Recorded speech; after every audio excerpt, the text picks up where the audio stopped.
ce qui s'est ajouté en plus sur ce territoire, c'est des intérêts géopolitiques.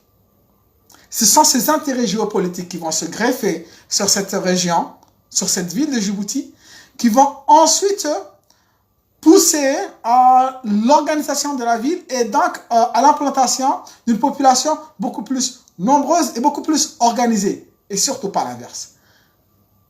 Djibouti n'a pas été construite par la population djiboutienne, peu importe ses origines. Djibouti a été bâti par la géopolitique. J'entends souvent les amis affaires du Nord se plaindre d'immigration venant d'Éthiopie, de Somalie, etc. Désolé, je dois vous le rappeler encore une fois, le problème Djibouti, Djibouti doit être défendu, c'est avant tout cette géopolitique de Djibouti qui est essentielle. C'est elle qui a construit ce pays, c'est elle qui a construit cette ville. Et avant de se disputer en termes de population, c'est d'abord cette compréhension géopolitique qu'il faut faire.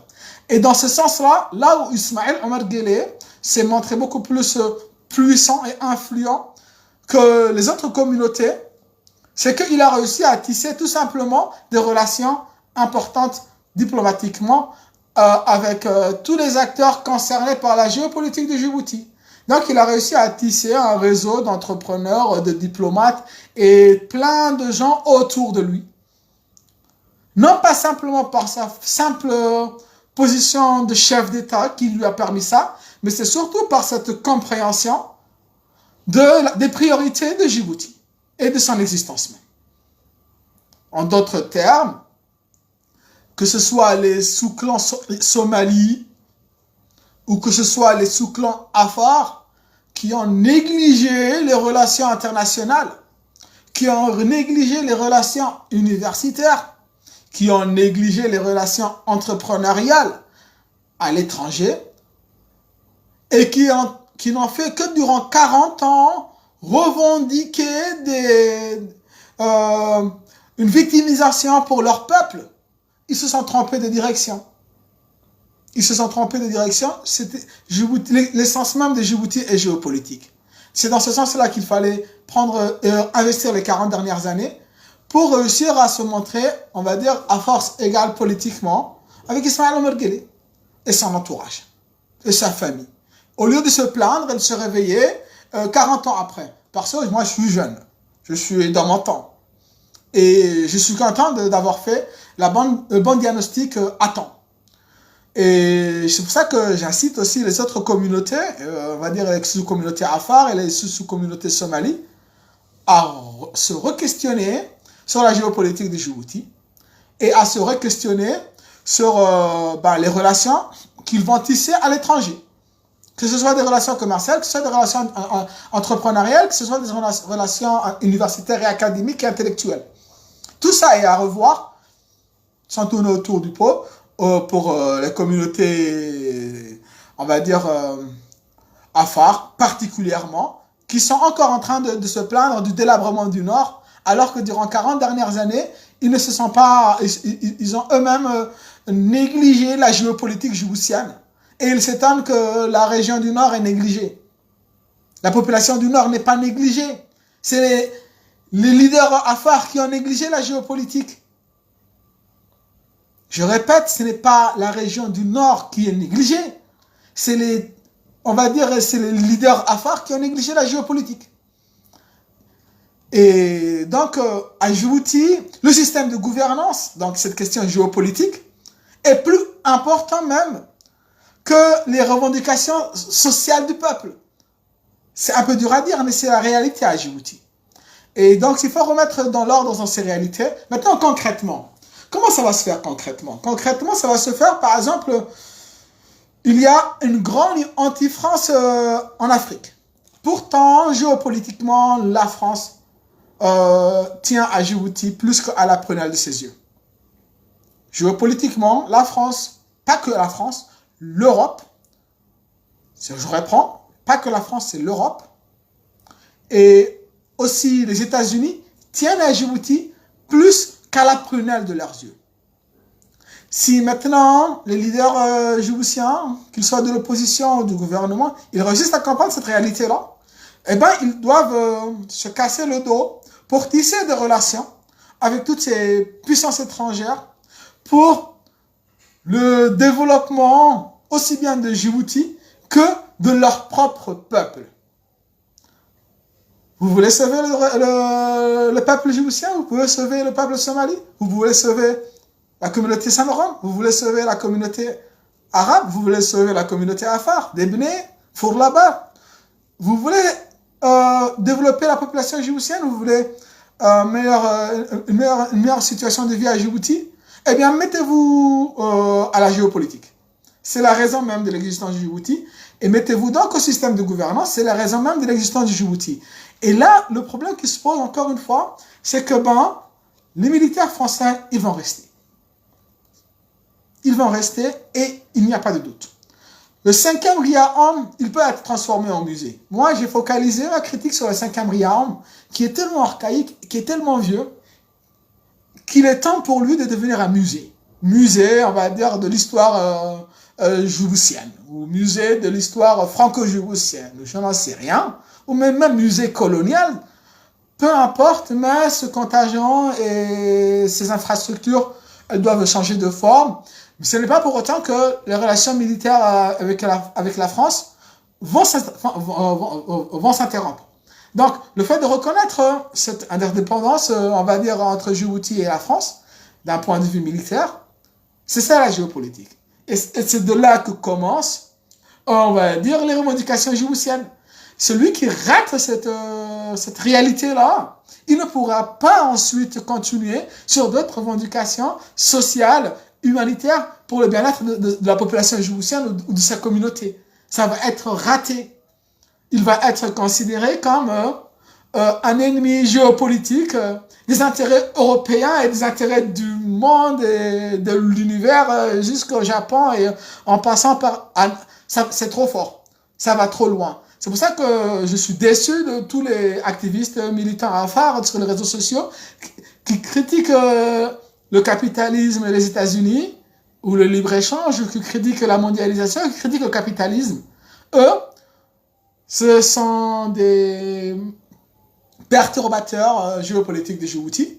Ils n'ont pas réussi à comprendre comment tisser des relations à Djibouti et comment, on va dire, renforcer, on va dire, Djibouti et surtout, se positionner, on va dire, internationalement et dans cette région. Donc, ce sera tout pour cette vidéo. Maintenant qu'Ismaël Omar Guelleh est à Paris, c'est encore une preuve, une fois que lui et son réseau et sa communauté sont en avance par rapport aux autres communautés djiboutiennes dans leurs relations internationales qu'ils tissent. C'est tout. Il ne faut pas s'étonner ensuite qu'il reste, même à 80 ans et en très mauvaise santé, au sommet de l'État. Il a réussi à tisser de meilleures relations internationales, que ce soit avec Paris ou que ce soit avec les États-Unis, etc. Maintenant, de l'autre côté, les Américains et les Français, il faudrait qu'eux aussi, ils comprennent que Ismaël Omar Guelleh, il est devenu, on va dire, ingérable, instable, ingérable, donc extrêmement corrompu, au point où c'est lui-même qui, on va dire, dans un sens, qui manipule cette opinion défavorable anti-France à Djibouti. Et c'est lui-même qui manipule cette opinion défavorable anti-USA à Djibouti. C'est des choses qui ne devraient pas s'entendre à Djibouti. Être anti-France, être anti-USA à Djibouti-ville, c'est une liberté d'expression, mais ce n'est pas encore, ce ne sera jamais un mode de gestion et de gouvernance, ce ne sera jamais une orientation politique à Djibouti. Prenons l'exemple, par exemple, en France, où l'extrême droite et Marine Le Pen représentent l'incarnation de ce qui est anti-France. Et qu'à chaque fois qu'elle apparaît dans le paysage politique, c'est le moment de rassemblement national autour des libertés et des idées de progressistes de la France pour s'allier aussi bien entre la gauche et la droite contre la menace de l'extrême droite de Marine Le Pen. Et pareil, aux États-Unis, il y a la menace communiste, par exemple, qui ressurgit à chaque fois pour ressouder les rangs entre les républicains et les démocrates, ou de temps en temps aussi, il y a la menace terroriste islamiste qui ressurgit pour ressouder les rangs entre les républicains et les démocrates, à Djibouti-ville. à Djibouti, que ce soit Afar, Issa, Somalie, Arabe. Si on veut notre unité, il faut qu'on sache qu'est-ce qui est l'anti-Djibouti. Et ce qui est anti-Djibouti à Djibouti-Ville, eh ben, ce sont les discours anti-mondialisation, anti-capitalisme. Et ces discours ne sont pas les bienvenus à Djibouti. Et c'est parce que Ismaël Omar Guelleh a compris ce jeu-là qu'il réussit à tisser de meilleurs liens, et aussi bien entrepreneurialement que diplomatiquement à l'étranger. Et que ben, les autres communautés, ben, ils ont des problèmes et qu'elles galèrent. Personnellement, je me suis réveillé sur ce problème, peut-être un peu tard, mais non. Ce n'est pas tellement tard pour moi, mais j'ai bien fait quand même de me réveiller dessus. Avant, j'étais juste un entrepreneur, on va dire un employé qualifié, dynamique. Et à partir de maintenant, je suis en train de revoir comment m'organiser autour de moi. Donc, je dis ça pour moi. Mais c'est encore valable aussi pour beaucoup de Djiboutiens. Sur ce, je vous répète encore une fois, Ismaël Omar Guelleh à Paris est en train de tisser son réseau, est en train de le renforcer. Pendant ce temps, à Djibouti, les Afars, ils pleurent, la population Afar dans leur est affamée. Ils pleurent, les Afars de Wahl Daba sont affamés. Ils pleurent que les Fours là-bas, ils sont en prison. Mais arrêtez ces histoires-là, on en a marre. Hein. On en a marre de ces histoires-là, et c'est assez... Pour moi, ces sujets-là, ce sont les sujets anti-Djibouti.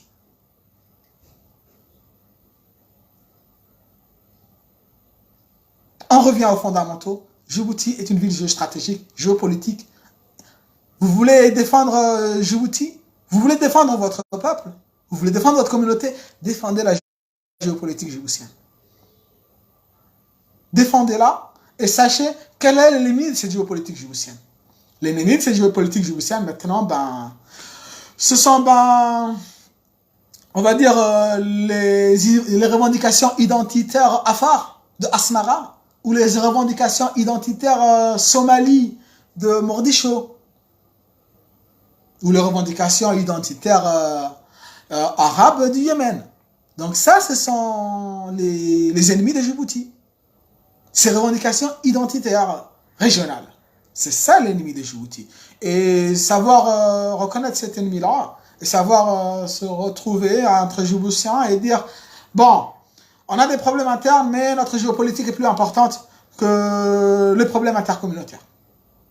Et là, ben, on retrouve maintenant tout simplement, ben, c'est un débat formel, comme je disais. Mais on doit revenir à ces formalités-là, administratives, nationales, pour bâtir Djibouti. On ne peut pas construire un sentiment national à Djibouti, un sentiment d'unité nationale ne pourra jamais être construit parce que notre pays il est jeune. Hein. On n'a pas une histoire de 500 ans ou de 1000 ans pour pouvoir, on va dire, cultiver une identité nationale et une culturelle propre à Djibouti. C'est compliqué, c'est impossible, c'est presque vide. Par contre, on peut cultiver cette géopolitique djiboutienne.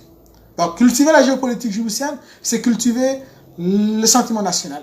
C'est cultiver l'unité nationale. Vous voulez cultiver l'unité nationale à Djibouti? Cultivez la géopolitique à Djibouti.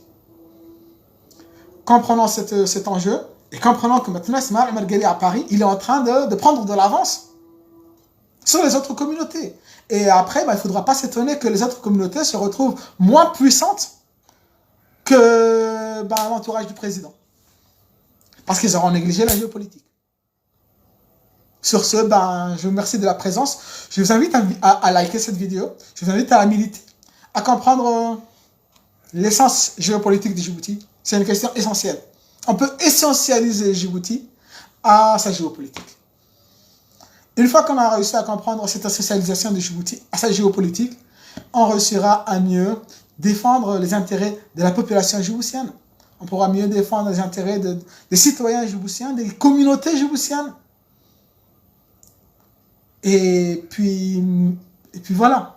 Sur ce, ben, au revoir et on se retrouvera très bientôt. Et n'oubliez pas de liker et de partager et de faire connaître, on va dire, cette réflexion essentielle pour Djibouti. Allez, au revoir.